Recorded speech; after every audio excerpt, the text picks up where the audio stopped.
Sidelec. Thank you. And I will give the floor now to ARC Association. Merci Madame la Présidente.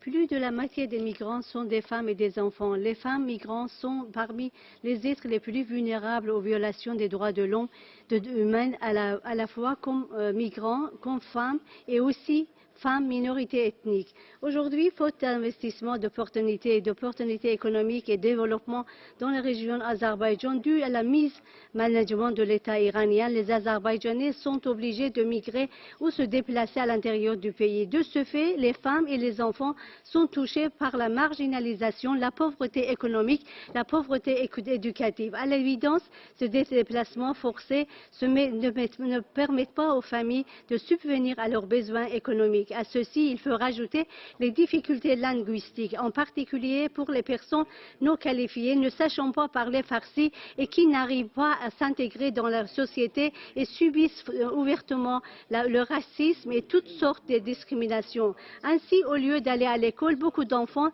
travaillent dans la rue pour faire vivre leur famille. La plupart du temps, ces enfants subissent des agressions sexuelles et sont victimes de la pression exercée par des bandes organisées dans le drogue et la prostitution.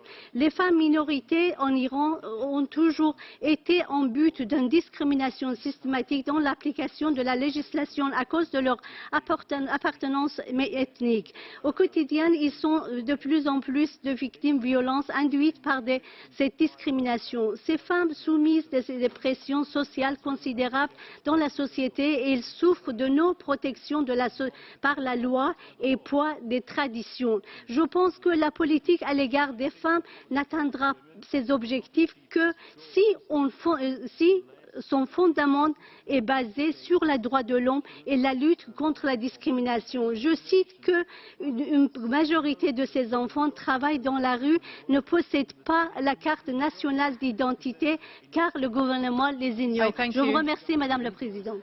Thank you.